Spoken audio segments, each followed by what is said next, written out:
Sir আমি pass করতে চাই, আমাকে বাঁচান। পাস করতে চাই, শুধু পাস। 5 নম্বর চাই স্যার, 5 নম্বর। শুধু কমেন্টে ভর্তি পাস করতে চাই। সবাই পাস করে যাবে, এই নিয়ে কোনো চিন্তা নেই। ঠিক আছে, একটু মন দিয়ে আমার কথাটা শোনো। অ্যাকচুয়ালি আমি যদি পাস করার লক্ষ্যে বলি, তাহলে আমি তিনটে ভাগ করছি, একটা অর্গানিক, একটা ইনঅর্গানিক, একটা ফিজিক্যাল। তো তোমরা সবাই পাস করার লক্ষ্যে স্বাভাবিকভাবেই তোমাদের ভালোবাসবে কোন চ্যাপ্টারটা? ইনঅর্গানিক চ্যাপ্টার, মানে কোঅর্ডিনেশন কম্পাউন্ড আর ডিএ ব্লক। কারণ ওটায় কোনো অঙ্ক নেই, কোনো অর্গানিক নেই, মুখস্থ, টেনে মুখস্থ। ঠিক আছে, ওটা তোমাদের দুটো চ্যাপ্টারই তোমাদের বাঁচানোর পথ, তাই কি না? ফিজিক্যাল কেমিস্ট্রি, কেমিক্যাল কাইনেটিক্স আর ইলেকট্রোকেমিস্ট্রি, দুটোতেই ম্যাথ আছে। আর অর্গানিক তো কিচ্ছু জানি না। তো সেই কারণের জন্য যারা পাস করার লক্ষ্যে আছো, আমি বলছি অর্গানিক কিচ্ছু কনসেপ্ট না থাকলেও শুধু মুখস্থ করেও কিছু নাম্বার পাওয়া যায়। তার জন্য জাস্ট একটা ভিডিও দিয়েছি, দেখো। অবশ্য অনেকে দেখে ফেলেছো যে অর্গানিকে পাস করার জন্য শুধু অর্গানিকের ওপর, দুটো অর্গানিক চ্যাপ্টারটার ওপর যে ভিডিওটা দিয়েছি, শুধুমাত্র পাস করার টার্গেটে ওই কটা যদি মুখস্থ করে যাও কিছু মার্কস পেয়ে যাবে। সেরকম ফিজিক্যাল কেমিস্ট্রি, যেটা ম্যাথের চ্যাপ্টার, কেমিক্যাল কাইনেটিক্স আর ইলেকট্রোকেমিস্ট্রি, ম্যাথ কিচ্ছু পারবো না ও ছুঁতে পারবো না। ম্যাথ বাদ দিয়ে শুধু থিওরি মুখস্থ করেও এখান থেকেও নাম্বার পাওয়া যায়, সেটা আমি আজকে দেখাচ্ছি। আর পরের দিন তোমাদের যেটা হাতের চ্যাপ্টার, কোঅর্ডিনেশন কম্পাউন্ড আর ডিএফ এর সাজেশনও দেবো। মানে আমি তার মানে পাস করার লক্ষ্যে যারা আছো, তিনটে ভিডিও দিলাম। একটা অর্গানিক মুখস্থ করে চলে যাওয়া, আর একটা ফিজিক্যাল কেমিস্ট্রি থিওরি মুখস্থ করে চলে যাওয়া, আর নেক্সট দিন ইনঅর্গানিকের মুখস্থ করে চলে যাওয়া।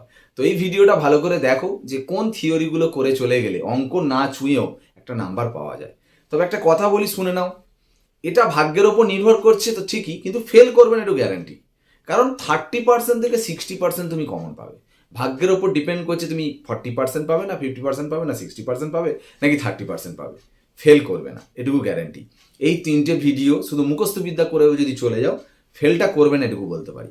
তবে একটা কথা আমার বলা, যারা 35-এর টার্গেটে আছে, 35-35 কি 35-30+, তারা অবশ্যই সুপার সাজেশন ভিডিওর প্লেলিস্ট থেকে সব কটা চ্যাপ্টারে সুপার সাজেশনের কোশ্চেন অ্যান্সার ভালো করে প্র্যাকটিস করে নেবে। একদম শিওর বলছি 90% কমন পাবে। এবার যারা পাস করার ক্যান্ডিডেট আছে, দেখো দু ধরনের ক্যান্ডিডেট ভাগ হয়ে গেছে এখন। যারা পাস করবে করবে ভাবছো, তারা অত তো করতে পারবে না। আচ্ছা, তোমাদের এরকম তো হতে পারে যে 6টার মধ্যে একটা দুটো চ্যাপ্টার একটু ভালো লাগা বা একটু আগে করা আছে, এরকম নেই। যেটা আছে সেই দুটো চ্যাপ্টার সুপার সাজেশন করে যাও না, তাহলে আরেকটু নাম্বার বাড়লো। মানে বলতে চাইছি যে তুমি দুটো চ্যাপ্টারে একটু স্ট্রং আছো, 4টে চ্যাপ্টার উইক। যে 4টে চ্যাপ্টার উইক আছো, সেই 4টে চ্যাপ্টার নয় আমার শুধু সাজেশন ভিডিও, মানে সাজেশন ভিডিও বলছি, মানে শুধু পাস করার ভিডিওটা দেখে চলে যাও। আর যে দুটো একটু স্ট্রং আছো, সেটা সুপার সাজেশন ভিডিও করো। সুপার সাজেশন ভিডিওটা করলে কি হবে, 90% পর্যন্ত কমন পেতে পারো। আর পাস করার ভিডিওটা আপ টু ম্যাক্সিমাম 60% পর্যন্ত কমন পেতে পারো। সেটা দেখো তুমি কতটা করতে পারছো, সময় কতটা, সেই মতো করে। কিন্তু শুধু পাস করার ভিডিও যদি তিনটে দেখো, পাস শিওর করবে, এটুকু গ্যারেন্টি। ঠিক আছে? ফিজিক্যাল কেমিস্ট্রি কোন থিওরিগুলো করতে হবে দেখো, একদম মুখস্থ করে নাও। তাৎক্ষণিক বিক্রিয়া হার, গড় বিক্রিয়া হারের মধ্যে পার্থক্য, এই পার্থক্য করে গেছে বলে, সংজ্ঞা পড়েছে বলে যেন আমার ছেড়ে দিয়ে আসুন। তো পার্থক্যের মধ্যেই সংজ্ঞা আছে। ক্রম আণবিকতার পার্থক্য, পার্থক্যের মধ্যেই সংজ্ঞা আছে। ক্রম আণবিকতা কি সমান হবে? যুক্তি দাও, একদম সুন্দর করে লিখবে। যেগুলো যেগুলো একটু মনে হয়েছে যে আমি বলে দিলে ভালো, আমি বলে দিচ্ছি। মৌলিক বিক্রিয়ার ক্ষেত্রে একমাত্র ক্রমাণবিকতা সমান হয়, বাকি ক্ষেত্রে সমান হয় না। এখন এই বিক্রিয়াটা দেখো, এইটা একটু ভাববার বিষয়, কিন্তু যদি এরকমই ডাইরেক্ট প্রশ্ন করে তাহলে করবে, এরকম দিয়ে দেবে ক্রম কত বললে কিচ্ছু না, এইসব কিছু দেখবে না, শুধু দেখবে এর পাওয়ারে কত আছে আলফা, বি এর পাওয়ারে বিটা, সি এর পাওয়ারে 0, তিনটাকে যোগ করে দেবে। আলফা প্লাস বিটা প্লাস 0 কত হবে? Alpha plus beta. অ্যান্সার হয়ে গেল। আমি পাস করার টার্গেটে করাচ্ছি, কিচ্ছু বুদ্ধি নেই, শুধু মুখস্থ করবো। শূন্য প্রথমক্রম বিক্রিয়া কাকে বলে? উদাহরণ দাও, করে নিয়ে চলে যাবে। শূন্যক্রম বিক্রিয়ার সমাকলিত হার সমীকরণ প্রতিষ্ঠা করবে। শূন্যক্রম বিক্রিয়ার অর্ধায়ু রাশিমালা প্রতিষ্ঠা করবে। প্রতিষ্ঠা, আচ্ছা, প্রতিষ্ঠা যখন এটা করেছো, ভালো করে শোনো। তোমার এইটা পড়েছো, তুমি এটা প্রতিষ্ঠা করে দিয়ে এসছো, খুব সুন্দর কথা। পরীক্ষা একটু ঘুরিয়ে দিয়ে এটা একটু বুঝে নাও। বলতে পারে শূন্যক্রম বিক্রিয়ার অর্ধায়ু প্রারম্ভিক গারত্বের সঙ্গে সমানুপাতিক প্রমাণ করো। একই কিন্তু, হ্যাঁ, উত্তর একই। শূন্যক্রম বিক্রিয়ার অর্ধায়ু হার দুভকের সাথে ব্যস্তানুপাতিক সম্পর্ক প্রমাণ করো। একই কিন্তু উত্তর, যেন ভুল করে আবার ছেড়ে এসো না। মানে ওই অর্ধায়ু প্রতিষ্ঠাটাই করলেই যথেষ্ট। শূন্যক্রম বিক্রিয়ার গারত্ব বনাম সময়ের লেখচিত্র, শূন্যক্রম বিক্রিয়ার অর্ধায়ু বনাম প্রারম্ভিক গারত্বের লেখচিত্র, শুধু এই দুটো লেখচিত্রই করেই চলে যাবে। ঠিক আছে? প্রথম ক্রম বিক্রিয়ার সমাকলিত হার সমীকরণ প্রতিষ্ঠা। দেখাও যে প্রথম ক্রম বিক্রিয়া কখনোই সম্পূর্ণ হয় না। মানে বিক্রিয়া সম্পূর্ণ হতে অসীম সময় প্রয়োজন, একই উত্তর।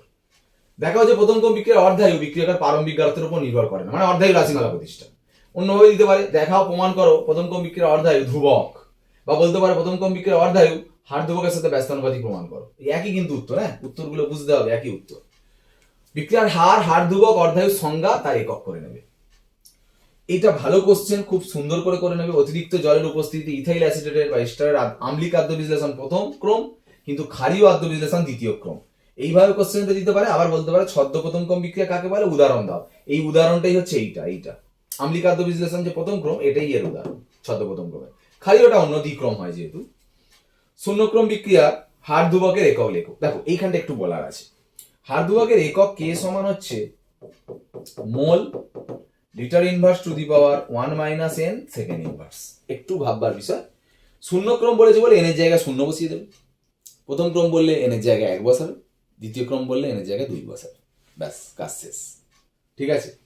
আর যদি তোমাকে এরকম দিয়ে দেয়, ক্রম বের করতে দেয় ছোট্ট, এইটা যেন ভেবো না আবার এটাও আবার অনেক চাপের ব্যাপার হয়ে যাচ্ছে। কিছু না, মোলের পাওয়ারে কত আছে বলো, 1 মাইনাস n, আর এর মোলের পাওয়ারে কত আছে -2, তাহলে 1 মাইনাস n ইকুয়াল টু -2, তাহলে n ইকুয়াল টু কত হয় বলো, 3, তাহলে ক্রম 3 হয়ে গেল একদম। ঠিক আছে, এটা একটু দেখে নিলে। দেখো রাসায়নিক বিক্রিয়ার হার সক্রিয়করণ শক্তির উপর কিভাবে নির্ভর করে, একদম বাড়ে না কমে। সক্রিয়করণ শক্তি বাড়লে বিক্রিয়ার হার কমে না বাড়ে, সেটা নিয়ে আলোচনা করতে বলেছে। উষ্ণতার সাথে কিভাবে নির্ভর করে, অনুঘটকের উপর কিভাবে নির্ভর করে, একদম সুন্দর করে নেবে। অনুঘটক কাকে বলে, দুটো বৈশিষ্ট্য ক্লাস 10 থেকে পড়ে আসছো। আর্হেনিয়াস সমীকরণটা লেখো, ব্যাখ্যা করো। ব্যাখ্যা মানে কি জানো, সমীকরণটা লিখে কোনটা কি শুধু বলে দেবে, আর কিচ্ছু না। সক্রিয়করণ শক্তি, সূচনা শক্তি, উষ্ণতা গুণাঙ্ক, তিনটের সংজ্ঞা ভালো করে মুখস্থ রাখবে একদম। ঠিক আছে। বিক্রিয়ার সংঘর্ষ তত্ত্ব অনুযায়ী সকল সংঘর্ষই কেন কার্যকরী সংঘর্ষ হয় না, এটা মানে ওই শক্তিজনিত বাধা আর বিন্যাসগত বাধার কথাটা বলতে হবে। হার নির্ণায়ক ধাপ কাকে বলে, যেটা ওই স্লো স্টেপ মানে হচ্ছে ধীরগতি সম্পন্ন ধাপ। সমসত্ব অসমসত্ব অনুঘটন কাকে বলে, উদাহরণ দাও। সক্রিয়করণ শক্তি শূন্য সম্ভব কি, অতি মন্থর বিক্রিয়ার একটা উদাহরণ দাও। আর এই প্রতিষ্ঠার মধ্যে দেখো T1 ডিগ্রি সি ও T2 ডিগ্রি সি উষ্ণতায় হার ধ্রুবক K1 ও K2 হলে K1 K2 T1 T2 এর মধ্যে সম্পর্ক প্রতিষ্ঠা। একটা কথা বলি, পরীক্ষায় যদি এটা ক্যাপিটাল টি দেয়, বইয়েতে অ্যাকচুয়ালি ক্যাপিটাল টি দিয়েই করা আছে, মানে এটা T1 T2 মানে বড় হাতের T1 বড় হাতের T2। শুধু লাস্টে সমীকরণটা করে বড় হাতের টিটাকে ছোট হাতের টিতে কনভার্ট করে দেবে, ব্যাস। আর মানে বড় হাতের T1 এর জায়গায় লিখবে ছোট হাতের T1 প্লাস 273 করলেই হয়ে যাবে, মানে একই প্রতিষ্ঠা। ঠিক আছে, অসুবিধা হলে কমেন্ট করতে পারো, আমি সেই নিয়ে বলে দেবো। মোটামুটি একদম থিওরি বেস, কোনো আলাদা করে কোনো বিষয় নেই। কেমিক্যাল কাইনেটিক্সে এই কটা প্রশ্ন করে নিলেই হবে। ঠিক আছে। ইলেকট্রিক্যাল কেমিস্ট্রি কোশ্চেনগুলো দেখো। ড্যানিয়েল কোষ, আমি শুধু ড্যানিয়েল কোষ বলেছি মানে বুঝতে পারছো তো, ড্যানিয়েল কোষ মানে হচ্ছে জিঙ্ক প্লাস Cu2 প্লাস থেকে জিঙ্ক 2 প্লাস প্লাস Cu, এই কোষটার কথা বলছি। এই কোষের বিক্রিয়াগুলো লেখো, মানে অ্যানোড বিক্রিয়া লিখতে বলেছে, ক্যাথোড বিক্রিয়া লিখতে বলেছে। আর কোষ বিক্রিয়ার নান সমীকরণ লেখো, এই কোষ বিক্রিয়ার নান সমীকরণ একদম। শুধু এইটার ক্ষেত্রে বলেছি মানে এইটার ক্ষেত্রেই করে চলে যাবে, আর কোনোটা আমি করতে বলিনি তো। ঠিক আছে। লবণ সেতু কাকে বলে, কার্যপ্রণালী, KNO3 ব্যবহার করা হয় কেন, একদম সুন্দর করে নেবে। প্রমাণ তড়িৎদ্বার বিভব কাকে বলে, কপারের প্রমাণ তড়িৎদ্বার বিভব প্লাস 0.34 ভোল্ট বলতে কি বোঝো। প্রমাণ হাইড্রোজেন তড়িৎদ্বার কাকে বলে, এটাকে প্রকাশ করো, এর বিভবের মান কত, 0। কোষের EMF ও গিবস মুক্ত শক্তির সম্পর্ক প্রতিষ্ঠা করো, মানে del G equal to minus NF E cell, যেটা হ্যাঁ এইটা প্রতিষ্ঠা করতে হবে। জ্বালানি কোষ কাকে বলে, হাইড্রোজেন অক্সিজেন জ্বালানি কোষের অ্যানোড ক্যাথোড বিক্রিয়াটা লেখো। আর জ্বালানি কোষের একটা সুবিধাটা একটু করে নিও। তড়িৎ রাসায়নিক কোষ কয় প্রকার, কি কি সংজ্ঞা সহ। ঠিক আছে, তোমার দু ধরনের কোষ, তার সংজ্ঞাগুলো করে নেবে, উদাহরণটাও করে নেবে। লিথিয়াম আয়ন ব্যাটারির মূল নীতি আর বিক্রিয়া মানে চার্জিং এর সময় বিক্রিয়া আর ডিসচার্জিং এর সময় বিক্রিয়াটা করে নেবে। ঠিক আছে। নেক্সট দেখো, আপেক্ষিক পরিবাহিতা, মোলার পরিবাহিতা, তুল্যাঙ্ক পরিবাহিতা, কোষ ধ্রুবক, কোনোটা ছাড়া যাবে না, সব কটা সংজ্ঞা করে নেবে। একদম সহজ তো সংজ্ঞাগুলো, মানে শুধু একটু করে চেঞ্জ হয়েছে, আর প্রত্যেকটার একক করে নেবে সুন্দর করে। ঠিক আছে, ভালো করে করবে এইটা। দ্রবণের লঘুতার সাথে আপেক্ষিক পরিবাহিতার সম্পর্ক, দ্রবণের লঘুতার সাথে মোলার পরিবাহিতার সম্পর্ক। দেখো মোলার পরিবাহিতা যা, তুল্যাঙ্ক পরিবাহিতা একই ব্যাপার, মানে উত্তর সবই একই।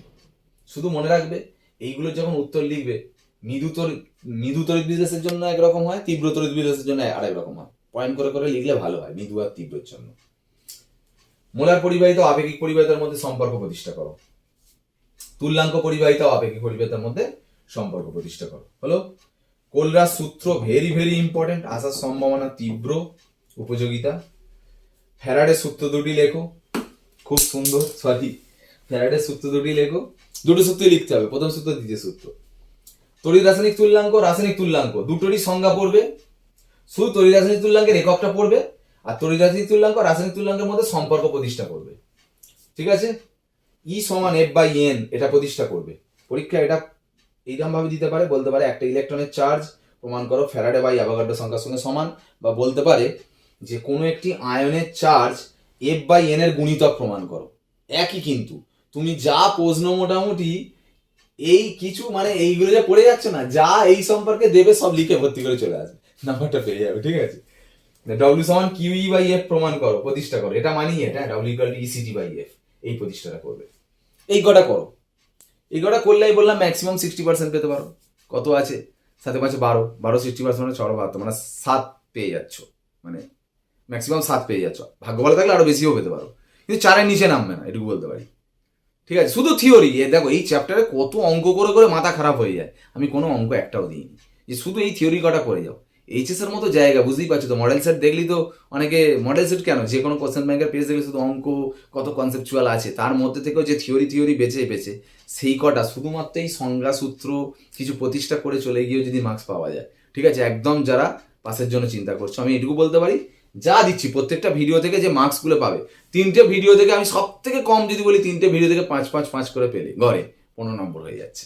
ঠিক আছে, 4 করে পেলে 12 নম্বর হয়ে যাচ্ছে, মানে পাস করবে শিওর। তবে আমি বললাম এইটুকু, যে অনেক সময় কি হয় জানো, পরীক্ষার হলে তুমিও ভুলে গেলে, হয়তো মার্কসটা কমে গেল, তখন কিন্তু একটু আলাদা ব্যাপার হয়ে যায় বলে অন্তত একটা চ্যাপ্টার একটা করো সুপার সাজেশনের ভিডিও, যে এতদিন এইচএস এর তুমি সময়টা পেলে, বলো যে 6টা চ্যাপ্টারের মধ্যে তোমার একটা পছন্দের চ্যাপ্টার নেই, সেই যে কোনো একটা চ্যাপ্টারে সুপার সাজেশনটা করে যাও, তাহলে সেটা 90% কমন পেয়ে গেলে সেটা নাম্বারটা একটু উঠে যাচ্ছে।